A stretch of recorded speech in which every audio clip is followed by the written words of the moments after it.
on parle de Jésus, on parle de Dieu. Ça, c'est leur esprit avec lequel ils font la chose. Ce que je suis en train de vouloir dire, c'est que si quelqu'un est en train de poser un acte par le Saint-Esprit et que vous vous trompez et vous dites que c'est un démon, ça va vous créer des problèmes. Wow. Voilà, ça va vous créer des problèmes. Parce que, donc, le mieux, c'est de vous taire. Voilà. Chacun va gérer avec Dieu l'esprit avec lequel il a fait les choses. Amen. Amen. Donc, moi, je veux dire à ceux qui sont jeunes dans la foi, aux enfants dans la foi, à ceux qui m'écoutent, n'entrez jamais dans ce type de débat. C'est vraiment pas le centre de l'évangile. Okay. Le centre de l'évangile, c'est que Jésus est mort pour nous. Alors, quelles sont les doctrines qui sont dangereuses? C'est pas des objets. C'est pas des objets. Ça, il n'y a rien. Mais c'est l'esprit. Il y en a qui prennent ce bois-là pour faire un fétiche. Il y en a qui prennent ce bois-là pour adorer. Moi, je prends ça pour jouer la guitare. Wow. Il y a des gens qui prennent les guitares, on dit baouli là, pour adorer des esprits. Il y en a qui prennent pour chanter la musique. Donc, pas, le bois n'a pas de vie. C'est l'esprit avec lequel tu fais l'épée n'a pas de vie. C'est l'esprit avec lequel tu utilises l'épée qui détermine ce que tu es en train de faire. Voilà, donc, il n'y a pas quelque chose comme ça, on dit non, ça appartient à des démons. Tu vois? Donc, ça appartient à des démons. Tout a été créé par Dieu. Amen. Donc peut-être même la forme, le premier hôtel même qu'on a bâti, c'était un hôtel à Dieu, avec les cailloux là. Plus tard, les sorciers ont pris ça aussi pour copier, pour appeler les démons. Voilà. La première réplique qui a dit que c'est diabolique. Donc, Satan va utiliser beaucoup de choses. Donc, tu peux aller voir qu'il y a des pratiques. Là, j'ai cité simplement pour la Sainte Seine. Hein, je peux te montrer beaucoup de choses dans l'Ancien Testament et dans les rites qui sont proches de certains rites païens. Qui a été le premier à commencer, peu importe. Mais ce que j'entends de vous dire, quand vous le faites là, quand vous le faites, quand Élie, le prophète Élie allait confronter les prophètes de Baal, eux aussi ils ont fait leur hôtel, ils disent faites pour vous, nous on fait notre hôtel. C'était une guerre hôtel contre hôtel, mais c'était des hôtels. C'était des hôtels. Voilà, c'était des amoncellements de cailloux, de pierres, sur lesquels on a fait un feu. Voilà, donc si vous voulez rentrer dans ce débat, vous allez souiller votre foi. Vous allez vous priver de la grâce de Dieu qui est dans la vie de certains hommes de Dieu, qui reçoivent des directives, qui, pour marquer un événement, pour marquer le côté sacré, pour marquer la valeur de la chose, vont utiliser de la symbolique. Maintenant, est-ce qu'ils font de cette symbolique-là un culte d'adoration? Si maintenant on prend l'épée là pour dire, oh, c'est l'épée des Scipions, on se met à genoux, là nous on va dire, frère, tu ne te prosterneras pas devant un objet taillé, tu vas te prosterner devant Dieu. Ce que tu fais là, c'est contre la parole du Seigneur. Ok?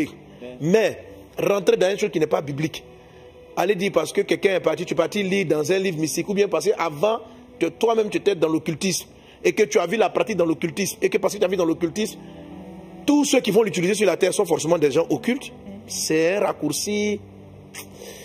C'est comme si on a pris le français pour adorer le diable. Donc tous ceux qui parlent le français, tu vois, c'est trop facile en fait. C'est-à-dire que c'est un raccourci un peu banal quoi. Hein? Donc on a pris une guitare pour adorer un démon. Tous ceux qui utilisent la guitare sont en train d'adorer les démons. Voilà les conclusions auxquelles les gens. On a pris une épée pour faire un rite. Tous ceux qui vont attraper épée dans leur culte sont en train de faire des rites. C'est léger, vous ne trouvez pas ça?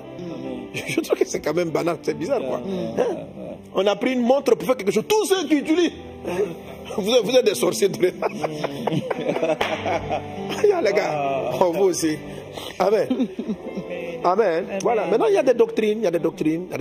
Par exemple, la dernière fois quand j'étais ici, j'ai dit, ne remplacez pas le sang de Jésus par des sangs des animaux. Tu vois, ne dites pas que, par exemple, ça c'est une doctrine. Parce que la Bible dit, nous avons été lavés par le sang de Jésus. Parce que là, on a affaire au salut. Là, on a affaire au salut.